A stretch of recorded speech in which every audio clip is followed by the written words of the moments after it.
Assalamualaikum warahmatullahi wabarakatuh. Nama saya Nurul Lailatul Syahada, NPM 2031070043. Di sini saya akan menjelaskan tentang bullying pada anak usia sekolah.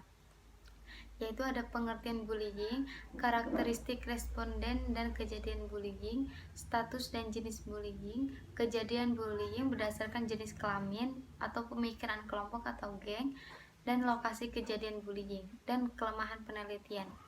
Yang pertama adalah pengertian bullying. Bullying dalam bahasa Indonesia dikenal sebagai penindasan atau risak, yang merupakan segala bentuk penindasan atau kekerasan yang dilakukan dengan sengaja oleh satu orang atau kelompok orang lain yang lebih kuat atau berkuasa terhadap orang lain, dengan tujuan untuk menyakiti dan dilakukan secara terus-menerus. Yang selanjutnya ada karakteristik responden dan kejadian bullying. Kejadian bullying yang diperoleh dari penelitian pada anak-anak sekolah dasar di wilayah kerja puskesmas Kekutatan. Kejadian bullying menggunakan pengambilan sampel dengan insidental sampling, menemukan keseluruhan sampel yang ditemuinya, mengakui pernah mengalami bullying, kurang dari 50%, mengakui sering dan selalu mengalami bullying. Status dan jenis bullying. Dalam peran keterlibatan anak dalam kejadian bullying, baik sebagai pelaku, korban, pelaku dan korban, maupun tidak terlibat. Anak yang mengalami kejadian bullying di sekolah dasar diantaranya merupakan bullying verbal. Untuk jenis bullying fisik didapatkan masing-masing dari segi pelaku, korban, dan korban. Sedangkan untuk tipe bullying rasional didapatkan masing-masing dari segi pelaku dan korban. Yang selanjutnya, pada suatu kondisi anak dapat menjadi korban bullying dari siswa lain, namun pada kondisi lain anak dapat melakukan bullying pada anak lain. Anak yang menjadi korban bullying dapat menendam perasaan dendam, yang kemudian anak tersebut dapat melakukan bullying pada anak lain, entah kepada orang yang melakukan bullying atau kepada anak yang lebih lemah seperti adik kelasnya.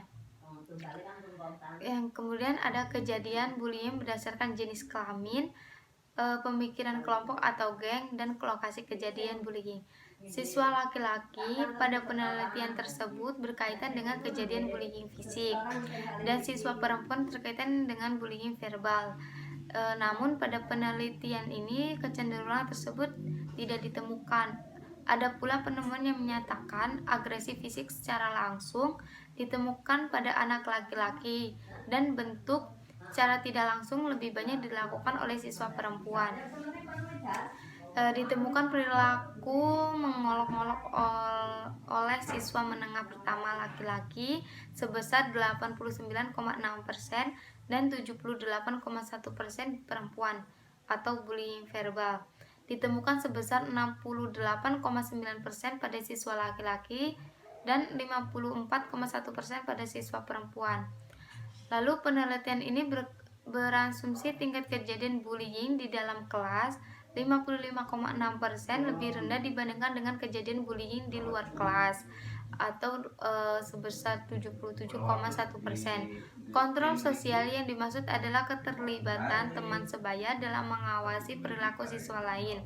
Mengontrol siswa meliputi ikatan dengan para guru, ikatan dengan teman sekolah, komitmen para sekolah, dan keterlibatan pelajar dengan kegiatan ekstrakurikuler serta kegiatan keagamaan. Lalu kelemahan penelitian. Subjek pada penelitian ini adalah siswa sekolah dasar. Penelitian berasumsi pemahaman subjek akan fenomena bullying di lingkungan sosial mereka masih rendah. Beberapa hal yang terkait dengan bullying seharusnya mengandung unsur perbedaan kekuatan antara pelaku dan korban, dan kejadian bullying harus terjadi secara satu arah atau korban tidak membalas. Cukup sekian yang bisa saya sampaikan. Terima kasih. Assalamualaikum warahmatullahi wabarakatuh.